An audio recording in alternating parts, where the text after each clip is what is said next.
नमस्कार, मैं हूं कोमल सिंह और आप देख रहे हैं इंडिया विराट न्यूज। आइए नजर डालते हैं इस वक्त की खास खबर पर। महिला सिपाही हत्याकांड का पुलिस ने 24 घंटे में किया खुलासा। हत्या आरोपी सिपाही इंद्रेश मौर्य गिरफ्तार। शादी के बाद पत्नी का दर्जा मांगने पर महिला सिपाही की कर दी थी हत्या। 2024 में महिला सिपाही में आरोपी सिपाही इंद्रेश मौर्य पर दुष्कर्म का दर्ज कराया था मुकदमा। आरोपी सिपाही ने मुकदमे से बचने के लिए महिला आरक्षी से आर्य समाज में की थी शादी। महिला आरक्षी के खाते पर आरोपी ने लोन लेकर पैसे किए थे खर्च। इस बात को लेकर भी दोनों के बीच हुई थी कहासुनी। मृतक महिला आरक्षी विमलेश पाल आरोपी सिपाही इंद्रेश मौर्य से पति का दर्जा कर रही थी मांग। आरोपी सिपाही ने महिला आरक्षी को अपने साथ रखने से किया था मना। सिपाही इंद्रेश मौर्य ने महिला सिपाही से पीछे छुड़ाने के लिए बनाई हत्या की योजना। 27 जुलाई को मिलने के बहाने बुलाकर उतारा मौत के घाट। लोहे की राड से सिर पर किया हमला। महिला सिपाही के शव को हाईवे के किनारे झाड़ियों में फेंककर हुआ फरार।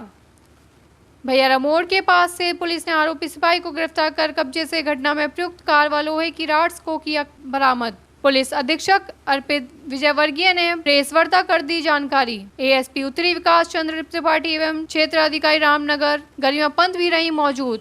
मासूली थाना क्षेत्र के बिंदोरा हाईवे के पास का पूरा मामला को अवगत कराना है।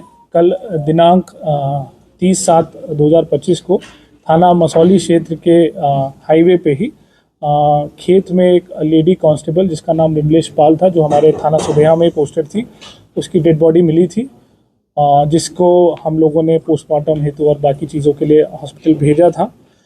इस क्रम में आप सभी लोगों को अवगत कराना है कि आज इस घटना का हमारी टीम ने सफल अनावरण किया है, जिसमें एक कांस्टेबल जिसका नाम है इंद्रेश, उसको हम लोगों ने अरेस्ट किया है आज। और इसमें जो पूरी पूछताछ हुई है, पूरी जो जानकारी हुई है, उसमें ये घटनाक्रम सामने आया है, जिसमें ये जो दोनों लोग हैं, जो लेडी कांस्टेबल और ये जो जिसने घटना कारित की है इंद्रेश, इन दोनों ने पिछले साल कोर्ट में शादी करी थी। इसमें विमलेश ने पिछले साल इस पे बलात्कार का मुकदमा लिखवाया था। उसके बाद इन दोनों ने कोर्ट मैरिज कर ली थी और वो बलात्कार के मुकदमे में क्लोजर रिपोर्ट लगी थी। लेकिन शादी करने के बावजूद भी ये इसको पत्नी की तरह साथ नहीं रख रहा था। और जो ये लेडी कांस्टेबल थी, इसका ग्रीवांस यही था कि मुझे पत्नी की तरह ही साथ में रखो और प्रॉपर सारा फंक्शन वगैरह हम लोगों का होना चाहिए। इसी को लेके ये परेशान रहता था, क्योंकि ये इसको पत्नी के तौर पे नहीं रखना चाहता था। और इसी क्रम में इसने ये प्लानिंग करी कि इसको कैसे मार दिया जाए, क्योंकि ये यहाँ पहले भी पोस्टेड रहा है। ये जो व्यक्ति है इंद्रेश, यहाँ पहले बाराबंकी में ही पोस्टेड था, तो इसको सारे रूट वगैरह पता थे और इसको टाइमिंग भी पता थी कि कब जो रोड है वो सुनसान रहती है, कब पुलिस की ड्यूटीज़ कहीं और रहती है, कब ज़्यादा व्यस्तता रहती है। उसी को ध्यान में रखते हुए इसने ये प्लानिंग करी, जिसमें दिनांक 27/7 को संडे था। उस दिन रामनगर जो लोधेश्वर महादेव मंदिर है, वहाँ पे भीड़ रहती है और वहाँ पे इस महिला कांस्टेबल की ड्यूटी भी लगी थी। तो इसने पता कर लिया कि वो उसकी ड्यूटी कब लगी है और वो कब जाएगी। उसी का फ़ायदा उठाते हुए ये लखनऊ से अपनी वैगनार गाड़ी से यहाँ आया।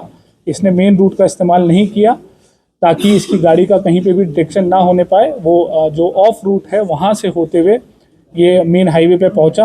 जब ये महिला वहाँ पे जा रही थी, इसको रास्ते में रोका, इसको बातचीत करने के बहाने से वहाँ पे रोका, 10-15 मिनट इससे बातचीत करी। और फिर वहाँ खेत में जब जो ये लेडी कांस्टेबल है, इनको टॉयलेट के लिए जाना था, तो ये जैसे ही खेत में नीचे उतरी, ये पीछे से उसको धक्का देके उनका गला दबा दिया, जिससे वो अधमरी स्थिति में हो गई। और फिर अपने कार के जो पाने से इस महिला के सर पे 3-4 वार किए, जिससे उसकी वहीं पे मृत्यु हो गई। वहाँ से फिर ये अपने दूसरे रास्ते से फतेहपुर होते हुए ये वापस लखनऊ भाग गया। और इसमें इस व्यक्ति पे किसी को भी शक ना हो, इसके लिए इसने लगातार उस रात के बाद से इस महिला के फ़ोन पे वो लगातार मैसेज करता रहा, ताकि वो अलीबाई क्रिएट कर सके कि मुझे भी नहीं पता है कि मेरी पत्नी कहाँ है और मैं खुद उसको लगातार फ़ोन कर रहा हूँ।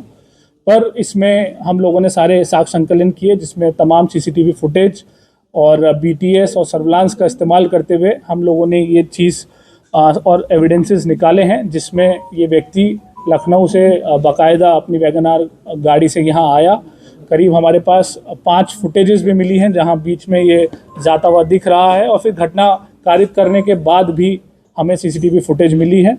इसके अलावा जो इन लोगों की आपस में उस घटना वाले दिन की जो बातचीत है उससे भी काफ़ी हमें क्लू मिले हैं, जिसमें इसने शाम को 7 बजे इस महिला से बात करके उसकी लोकेशन ली और फिर अपनी प्लानिंग उस हिसाब से की। तो ये चीज़ें मोटी मोटी निकल के आई हैं, और इसमें हमने जो घटना में प्रयोगकार है वो बरामद की है, जो उसने पाना यूज़ किया था वो बरामद किया है, और मृतका का जो बाकी जो पहचान पत्र इसके पास थे वो भी हम लोगों ने इससे बरामद किए हैं। तो ये जो घटना है इसमें हमारी सर्विलांस एसओजी और थाने की टीम ने काफ़ी मेहनत करके काफ़ी चीज़ों पे। आज के लिए बस इतना ही। ऐसी ही देश और दुनिया की तमाम छोटी बड़ी खबरों को देखने के लिए जुड़े रहिए इंडिया विराट न्यूज़ के साथ। नमस्कार।